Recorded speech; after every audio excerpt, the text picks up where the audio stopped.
तुम ना कहना वेरी गुड।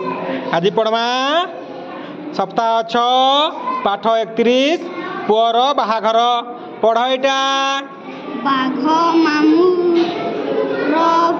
पुओ बाहाघर गधा मांकड़ हरिण ओ भालू गर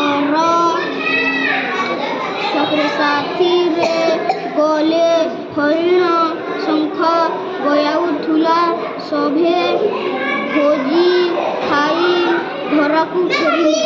वेरी गुड। कहा पुओ बाहाघर हेउतिला?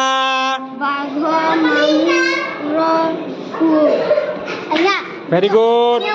किए शंख बजाउतिला? हरिण शंख बजाउथुला। Very good.